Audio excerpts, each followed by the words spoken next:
Hello everyone, the Chart Guys have been working on an introductory technical analysis course for quite some time now, and after surveying hundreds of traders with what would be the most sought after information regarding technical analysis, we came up with this course, When to Enter and Exit. It covers over 5 hours of the basics on when to enter and exit, and we feel after watching this course it will help build a foundation of technical analysis knowledge which will eliminate a lot of the uncertainty in the world of trading stocks. So the course outline, we go over the psychology of trading, establishing a game plan, the different indicators we use to signal a bullish and bearish entry, how to recognize support and resistance levels, poor entries, where traders make mistakes, exit targets, how do you know where to sell your trade, where to place stop losses, that's very important, minimizing losses is what keeps you in the game long term, my personal preparations, how I go about getting ready for each trading day, and then piecing it all together, utilizing all the information we just learned and how to apply that in the real world for making successful, profitable trades. As a bonus, we also include a lot of information on finding entries and exits utilizing patterns, and you can find these patterns on every time frame on pretty much any stock and commodity trading, and certainly being able to recognize those patterns can give you an edge as well. So we hope you will check this out. Again, it's an introductory level course. So if you are new to technical analysis and trying to get a firm grasp on things and feeling a little bit overwhelmed, then this course is for you. I hope you check it out. Appreciate you watching. Checking back in on gold, the dollar, and the correlations to the market. So we had a breakout, drew that potential bull flag pattern in the last video where we have our strong bull break, healthy consolidation in parallel channels of support and resistance. And even though we had a little gap down open, the bulls broke out. Let's get that resistance line in place. Clear bull breakout. After the bull break, we back tested and held that previous resistance line as support. Big time continuation. And actually, let's draw this all the way out here. And it looks like the bulls are still battling to hold this level. A little bit of back and forth, but trying to maintain higher lows as we dip down to 117, and then we formed a higher low at 129. So on the daily time frame, this puts us at that 10-day moving average resistance, still unable to get above it. And that level is currently at 152. 3 days in a row rejecting from that level. If we turn it into support, we're going to see a bullish MACD cross with it. So the bulls really need to get through that level this week in order to attempt to see a bullish bounce play out. So where does that leave us on the dollar? The dollar, this was when the turnaround occurred on the hourly time frame, and we have a couple higher lows and higher highs on the hourly. We had a bull break of 1195.56, but with the dollar pullback that we just saw there on the hourly and the weakness in SPY was very, very weak today. The bulls did recover towards the end of the day, but in the first half of the day, it was the weakest we had seen SPY in a long time. And the fact that the gold bulls couldn't get over 1200 on that weakness definitely stood out. I would have expected the bulls to see more upside.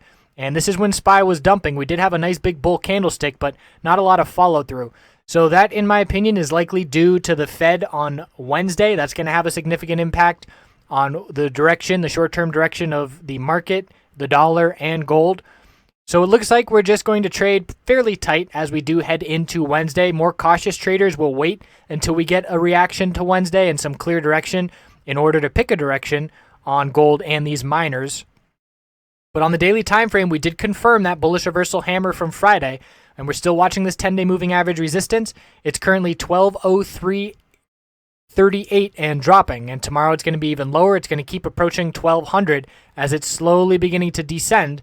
And we're going to test that level potentially tomorrow, and if not, we'll certainly be watching that level on Wednesday with the reaction to the Fed.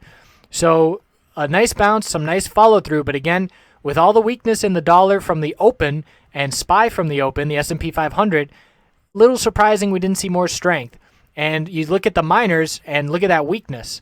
So we saw some nice follow-through to start the day, but we closed down near the low of the day on GDX, and there were some significant differences on the 5-minute time frame, and we'll actually look at that towards the end of the video here, comparing GDX let's compare JNUG and NUGT on the 5-minute. But as of right now, GDX closed near the low of the day. So now we have a lower high, 24.25, 23.60, but we're still maintaining higher lows, 22.55, 22.78. And the middle Bollinger Band is defending that support as well. We're on the verge of a daily bearish MACD cross. We need to be keeping an eye on that. And if we break the higher low pattern, this entire bounce, we have not set a lower low on the weekly time frame. So if we were to break 2278, that would be a clear break of the higher low pattern that the bulls have certainly been enjoying over the past 6 weeks. So checking in on GDXJ to see how it compares, still weak. Close at the low of the day. So gold bounced. The market was weak, but these bull miners didn't really do much. And we are looking at support here of 3608, middle Bollinger Band daily support of 3627, and our lower highs are 3858 and now 3761. GDXJ on the weekly, same thing, maintaining higher lows. Key support would be 3608 to maintain higher lows on the weekly time frame. If we break that pattern, first lower low on this entire bounce. So definitely worth watching that. So let's now look at NUGT and JNUG on the 5-minute time frame and some comparisons with the trading action today. So here is NUGT. And we saw a very bullish reaction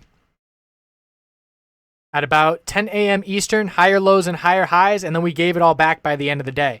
So that's NUGT, and let's compare it to JNUG, a much different looking chart where the bulls were in control the vast majority of the morning and then gave it back. So the strength was here from pre-market, maintaining higher lows and higher highs. And you look at NUGT, and we broke the higher low pattern from pre-market with a flush right before the bulls showed up. So they were playing a bit of catch-up as the JNUG bulls were much stronger. But either way, there's no doubt that we closed weak in both names. And let's check where we're at on the hourly time frame, losing all hourly moving averages as support, back testing and rejecting for JNUG, and closing weak. So all hourly moving averages starting as resistance likely tomorrow. Look at NUGT. We lost all moving averages on the hourly. 1, 2, 3 back tests and rejections, unable to get over those moving averages. And here we are closing weak. So the market was weak. The dollar pulled back from the morning bull move. Yet gold was pretty strong. It was a green day, but the bull miners, no follow through to the upside. So Wednesday is going to be the key in terms of giving us some clarity in short-term direction. We're either going to see gold regain the 10-day moving average support, head back to previous resistance of 1220, or we're going to see a bearish move back down towards 1180 and potentially down to 1170 support, which I would be looking to next. So all about Wednesday, action-packed day. Don't expect a ton of action tomorrow. And again, the most cautious traders, you want to protect that capital, have that capital in cash, waiting for a reaction to the inventory report, not the inventory report, the FOMC Fed, and waiting for some clear direction in the short term, while being well aware that oftentimes we see a knee-jerk reaction in the first 5-10 minutes before a complete 180 turnaround, and then the bulls run in the bulls or the bears run in the opposite direction for the rest of the day. So a lot to be watching on Wednesday, but all in all, a disappointing day for the bull miners. So we need to be cautious watching those names bullish, as the weekly chart certainly due for a bit of consolidation. We'll check back in tomorrow as we get prepared for Wednesday, and I'll see you then.